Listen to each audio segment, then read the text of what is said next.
Welcome everyone to the third part of 7.1. It's going to be a little short today.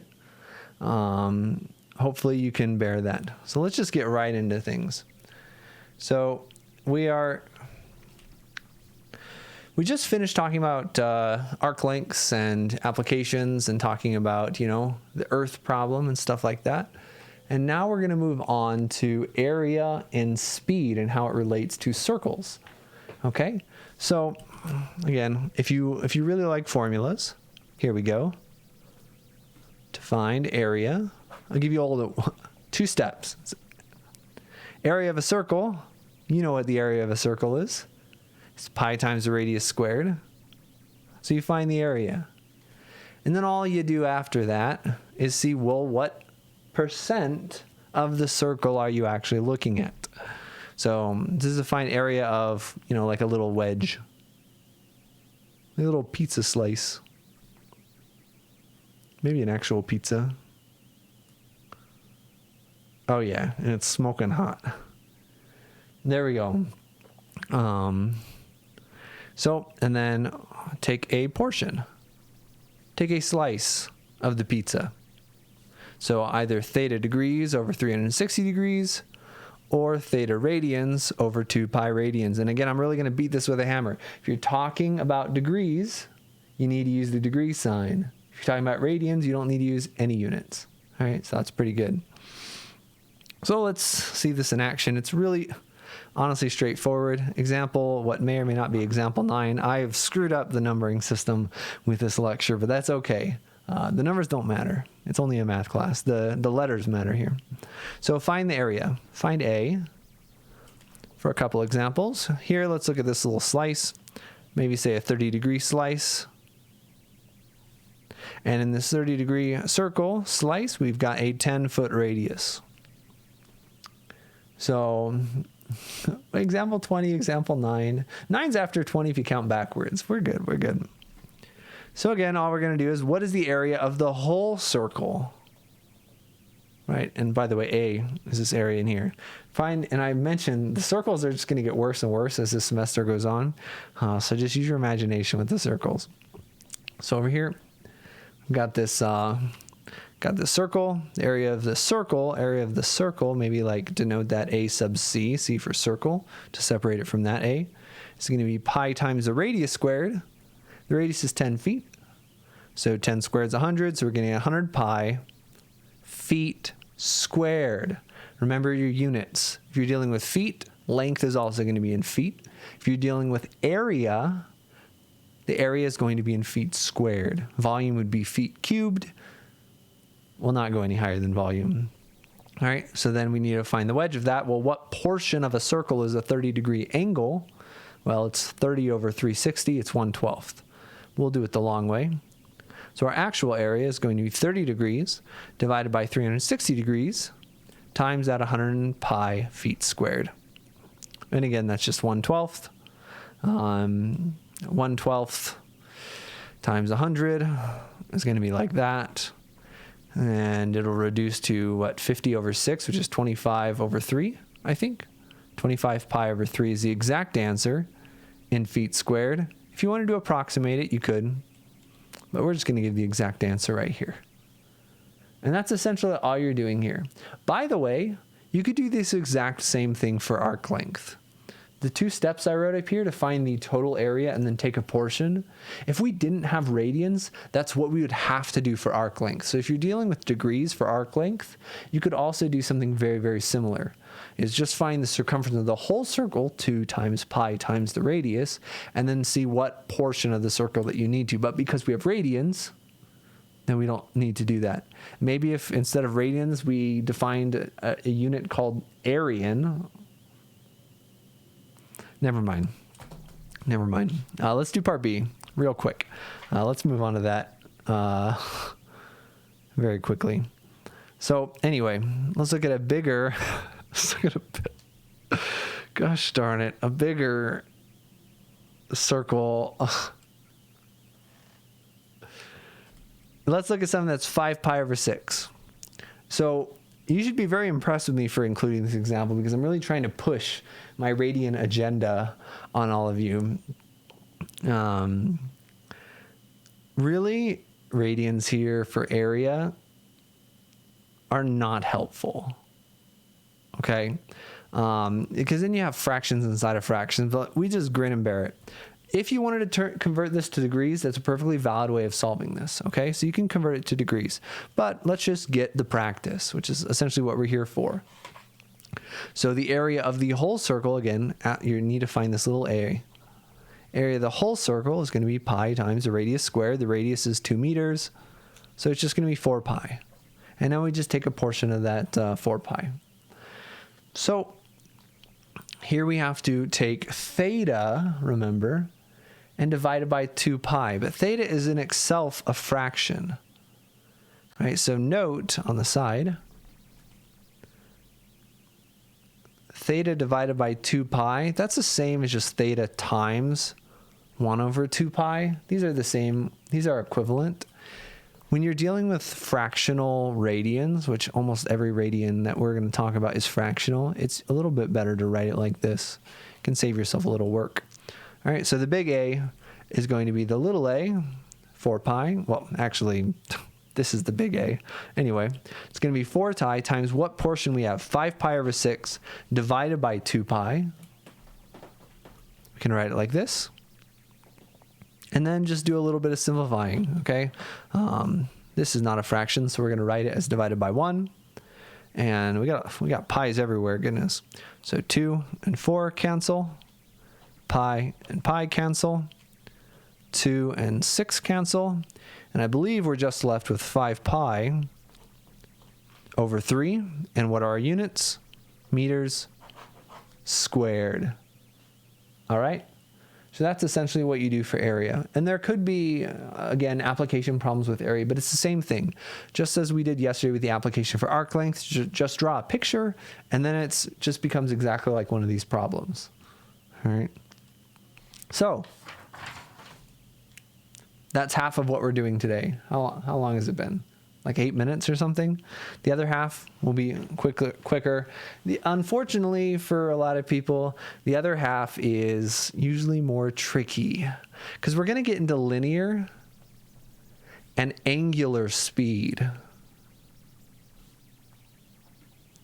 And really, this part is really easy. This part is really easy if... Sorry, I didn't finish my sentence. This part is really easy if you are comfortable with unit conversions. Unfortunately, many people are not comfortable with unit conversions, which is why we spent so much time yesterday, I believe, talking about them. So feel free to reach out to me if you want more practice for unit conversions, because they will save your hide here. And again, there are some formulas for this stuff. If you really want the formulas, they're in the textbook. I'm not even going to write the formulas down here, because I think having a conceptual understanding is way more valuable than memorized understanding. So here we go. That being said, if you don't understand at all, there's a problem. And if formulas help with that, feel free to go check it out. So example 10. We got a water wheel. I can't turn here. I screwed up and I had to fix it. We have a water wheel. Now it's in all capital letters for some reason. And it completes... Ooh, I really wish my camera would focus. Come on. Oh, there we go. A water wheel completes one rotation. Oh, I just lost it. I think it's focusing on my hand. A water wheel completes one rotation every 5 seconds. All right, and we're asked to find its angular speed. And that's often called lowercase omega. All right, in radians per second. All right, and again, a lot of people write Greek letters differently. And it kind of varies from person to person. It's basically like a curvy W. I like to do a little W with a loop-de-loop. This one's a little curvier than most. It's like kind of clasping on the top, but that's okay. All right. So Again, I said this yesterday, but every application problem in this class, you will start with the exact same step. And the exact same step is draw a picture. 9 times out of 10, that picture is either going to be a circle or a triangle. Okay? Here, I'll give you one guess on which of those shapes it's going to be. It's going to be a circle. All right? And if you wanted, you could draw a really good picture. I'm going to draw something that vaguely represents a circle. So this thing is rotating. At 1 rotation per 5 seconds. And we're asked, what is it in radians per second? So we're given something in rotations per second. We need something in radians per second. We just need to change some units. Unit conversion. No need for fancy formulas or equations or memory. Let's just look at it. 1 rotation, 5 seconds. We want radians per second. Well, 1 rotation is how many radians? Well, 1 rotation, that's all the way around. How many radians is all the way around? 2 pi, 360 degrees. But again, we want radians here. So we have 2 pi radians over here. The units cancel out, and what are we left with? 2 pi divided by 5, and our units are radians per second. And again, for application problems, I usually like exact answers, but for application problems, it makes a lot of sense to approximate. So this is approximately 1.257. We'll just do 2566 radians per second, and that's the answer to the question. All right? All it is unit conversion. Now, what you're probably going to get on your quiz, your second quiz, first one was a syllabus quiz, what you're probably going to get on your quiz is something more like the next problem, where it involves a couple more unit conversions, and specifically, you might be feeling a little left out, right? You said, Jason, you said we were going to talk about linear and angular speed. You've only talked about angular speed. Well, don't worry. Hold your horses. We're getting in it. Example 11. 2 more examples, by the way, is all that's left in this section. So let's make it a good one. We got a bike wheel with a diameter.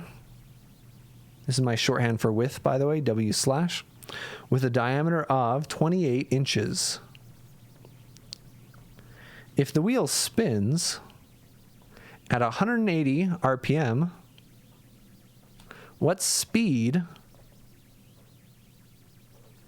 is the bike going?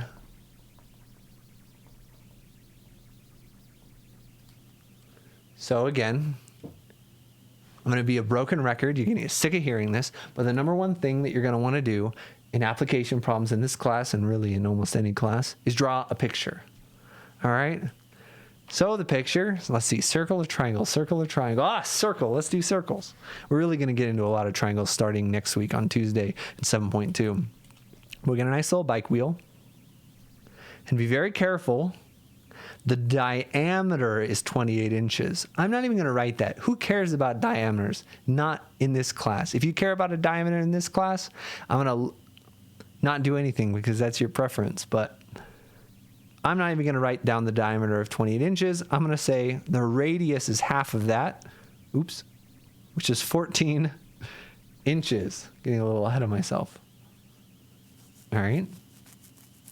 And remember, we're rotating at 180 RPM, revolutions per minute.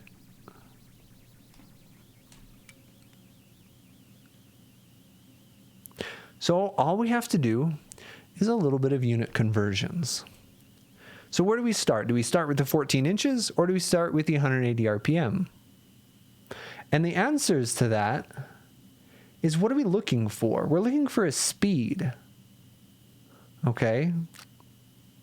So let's start with a speed. The only speed we have is a rotational velocity. Oh man, the live chat is crazy today. We have 180 revolutions per per minute. Okay? And so we got to do some conversions. Revolutions? That's useless. I don't know anything about revolutions. I know stuff about radians because I have a radius. If we get things in radians, I can use my radius. So let's get things in terms of radians. So again, 1 revolution is 2 pi radians. Revolutions cancel, and our current units, now we have angular velocity in radians per minute. And again, radians per minute, that's not what we want. We want to know how fast the bike is going. Here. In case, oh, this is kind of a weird bike. Oh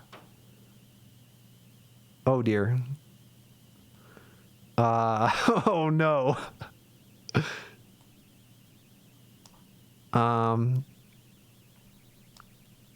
This is, what kind of a bike is this? All right, no pictures, no pictures.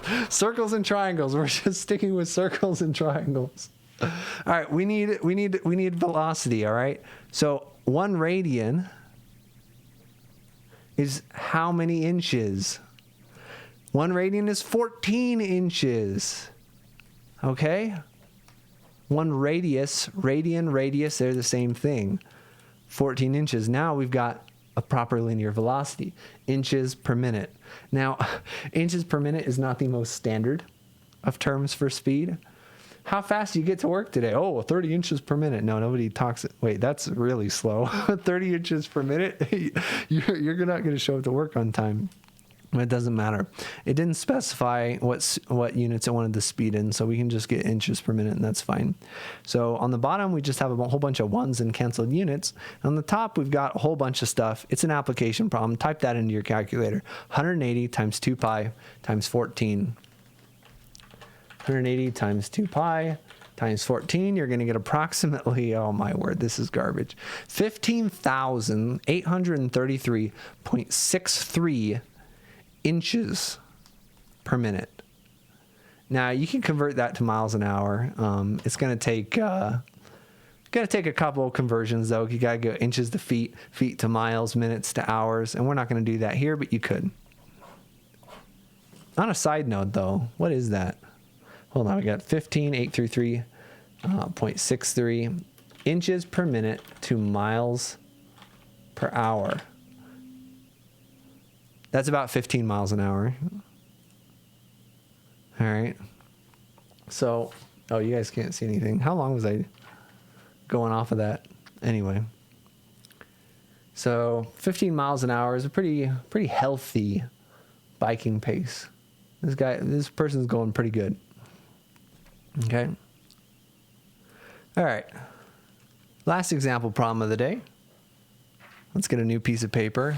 We're going to need it. We're going to fill this whole page. No, we're not. Just kidding. So, which one do we want to do? Example 12 or example 13? We got a vinyl record that's rotating. No, we don't want that. Example 13. Let's go hard. Skip example 12. Example 12 is too easy. All right. So we've got a satellite. And it's rotating around the Earth, as satellites are wont to do. And again, the Earth's radius is roughly, ooh, this is a good problem, 6378 kilometers. And it's rotating at 0.25 radians per hour at an altitude of 242 kilometers. Find its linear speed, and this time they're specifying in a normal unit, kilometers per hour. All right, if I specify what unit I want, give me the unit I want. If I don't specify, try to at least be kind of gentle. But usually if I don't specify, you can do it in whatever the problem gives it in. So, dang it, I really missed an opportunity. Example 12 was a record, and I keep saying I'm going to sound like a broken record. Oh, well. But first step, application problem, draw a picture. And this picture, you're going to have to be a little careful because this one, they're trying to pull a little fast one on you. They're trying to pull a little trick. But if you draw a good picture, if you're a good artist, like me, then you will not be fooled. Okay, so we got the world. And the world's not really circular, but we're going to assume it's circular. And then we got a nice little satellite here. Maybe the satellite looks like choo choo. It looks like a little candy or something. And it's rotating. All right, and specifically it's rotating at 0.25 25 radians every hour. All right. And the altitude, so this distance right here is 242 kilometers. But this much bigger distance, the radius of the Earth, is 6,378 kilometers. And so one of the really important things here is that when this candy, when this little candy is rotating, the radius of this outside of this orbit, if you will, oh dear, that orbit just got a chunk bashed in. The radius of this orbit is just the sum of these two radii, the radius of the Earth and the altitude. All right. So the actual radius of orbit, is this sum, which is going to be 60. I can't add. Hold on. 6,378 plus 242. Whew, going old school. All right, that's there, 6,620. All right. Yeah, maybe a gusty space wind blew it off course. Yeah, I don't know if that's how it works. I don't think so. And by that I mean that's not how it works. All right, here we go. So that's our actual radius, and again our units are in kilometers. So we're asked the linear speed. What are we going to start with? Just like last year, we're going to start with the speed. We want a speed, we're going to start with the speed. So here we go. We got our speed is 0.25 radians every hour. What? Oh my goodness, it's your lucky day. We don't have to convert it to radians. It's not given in RPM. It's already given in angular momentum radians per hour. That's neat. Well, what distance does 1 radian correspond to? It corresponds to 1 radius worth of distance on the arc. So that's just 6,620 kilometers. The radians cancel, and by George, this problem was solved in one simple step once we did our pictures. So 1/4 of that is just going to be, hold on.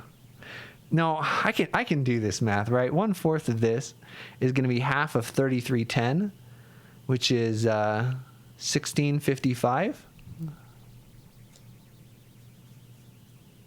I think 1655 kilometers per hour. That's how fast that satellite's going in orbit. Don't go that fast on the freeway. You get in trouble.